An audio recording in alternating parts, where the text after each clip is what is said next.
Battlefield 2042 just released the update number 3 patch notes, and with that, we've got a lot of stuff to talk about. Today, we're going to go over all of the major changes coming in update number 3 of Battlefield 2042. According to the Battlefield 2042 blog, it says that update number 3 will be available December 2nd, and it will be launching at the same time that it always does, which is 2 a.m. Central. They went on to say that with this update, we're addressing further bugs and feedback areas, which we've observed through your gameplay since November 12th. This means you can expect a large amount of fixes, balance changes, and quality of life enhancements to come your way. And lastly, as we've kicked off the preseason, there are some new things to look forward to as well. Next up, the blog says in the week following update number 3, weekly missions will make their way onto the battlefield. There will be a total of 3 varying missions each week, which you can track via the main menu. Completed a mission will reward you with player XP, and finish all of the available missions that week, and you'll receive a unique cosmetic reward. It then goes on to say that in Battlefield Portal, we're adding new game mode layouts for Rush on All Out Warfare maps. We're also adding several new templates to the builder, a new custom game mode called Vehicle Team Deathmatch, which allows you to utilize combat vehicles in custom experiences. It will also support logic created in the rules editor, allowing players to spawn at HQ,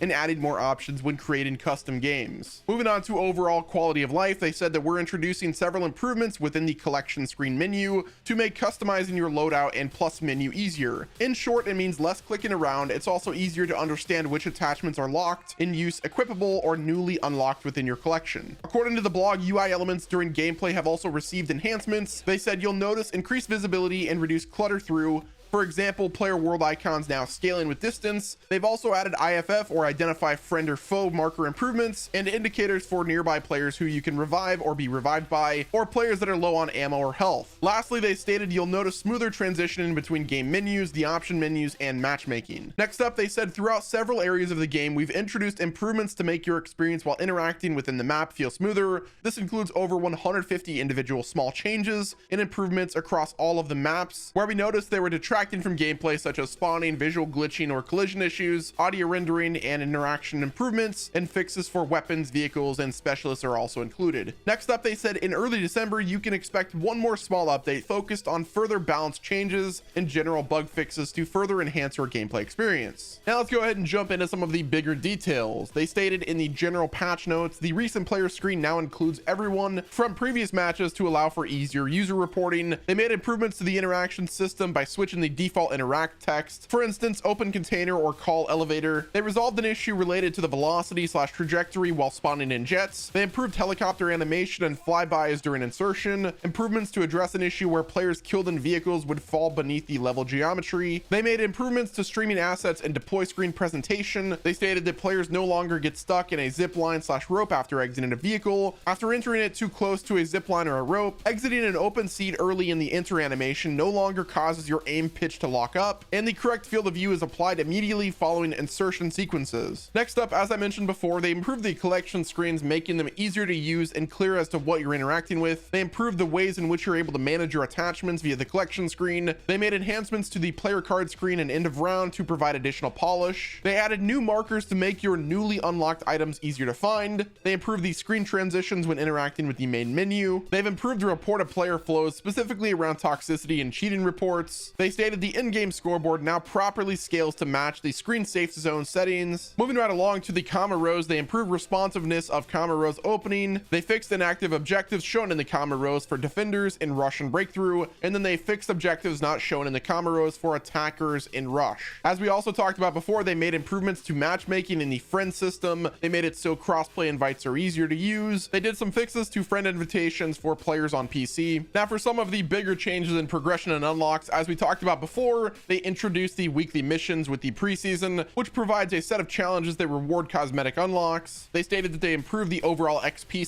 / rank tracking and reliability. They fixed an issue that was not properly awarding XP for angel resupplies. They added a notification when reaching a new player card badge tier. And lastly, they added a notification when reaching a new mastery tier. Now for the rendering, they said they addressed a variety of visual flickering and stuttering issues. And then they added a sight definition for iron sights to allow for correct ADS for the VCAR. They stated they made improvements to artifacts affecting DLSS implementation. They fixed animations sometimes glitching when picking up a weapon from the ground. They shifted the PSO1 scope forward to the AN94 to prevent clipping into the screen while idle. And the last major thing was they fixed skinning issues for several PP29 weapon skins. They made a bunch of quality of life improvements to Battlefield Hazard Zone that I'm not going to jump into, but you can click the link in the description for the full patch notes if you're a Hazard Zone player. They made some quality of life improvements to Battlefield Portal. For instance, they added server info for the pause menu, and then they added support for reporting a server from the pause menu as well. So that might be the first step of adding XP back into Portal. For me, the biggest thing that's stopping me from playing Portal right now is the fact that there's no XP, and the only persistent servers that are in the game for Portal right now are the featured experiences. Moving right along, they did some more updates for specialists that we've already talked about in previous videos that I'm not going to go over. For the weapons, they fixed some issues that prevented visual hits from registering when firing on an enemy target. Further improvements are still being investigated. They finally fixed the 8x scope having a faster ADS time than others. They fixed the M44 revolver chambering an extra bullet. They fixed an exploit that allowed you to have unlimited ammo and rapid fire grenades from the 40mm underbarrel attachments. They adjusted the reticle position and brightness on the PKA and Cobra sights, making these optics easier to use. Now moving right along to the NTW50, they have officially nerfed that weapon. They reduced the effectiveness of the NTW50 against vehicles. The anti-material rounds magazine size increased to 5. They lowered the anti-material rounds damage multiplier against heavy vehicles. They've also lowered the anti-material heavy rounds damage multiplier against all vehicles as well. I'm curious to see how effective this weapon is now against vehicles. It'll be very curious. I personally enjoyed my time with the NTW50 whenever I picked it up, but I guess we will see how things are when the update releases. Moving on to the gadgets part of the patch notes, they said that they no longer pause their cooldown when the player enters a vehicle, and gadgets will move with elevators rather than getting destroyed. They adjusted the glass on orbital to allow grenades to pass through the windows instead of bouncing back at players, and a few other updates that are on screen. Next up, we got to talk about the recoilless M5. According to the patch notes, they said they fixed a bug where the recoilless M5 would not lose its lock onto enemy air vehicles when locked on via the soft lamp designator and the target deployed countermeasures. Moving on, for the C5 explosive, they fixed a bug where the C5 blast damage was sometimes inconsistent when trying to detonate the C5 explosive on a moving vehicle, and they adjusted the deploy time of the C5 and reduced the delay before allowing it to be detonated to improve the responsiveness. They made a ton of other various changes that I won't get into in this video. These are primarily just the major changes. The update number 3 tonight will not have downtime as well, so you'll be able to jump on as soon as 2 a.m. hits. This really is an exciting new patch, and I cannot wait to jump into it. Just the fact that hit registration will be fixed in this update is going to be a game changer for Battlefield 2042. I just hope they were able to make some server performance updates as well as hardware performance upgrades that optimize the overall experience. But guys, that is going to wrap it up with today's Battlefield 2042 news video. Are you excited about this update? Be sure to leave a like, subscribe to my channel with your notifications on,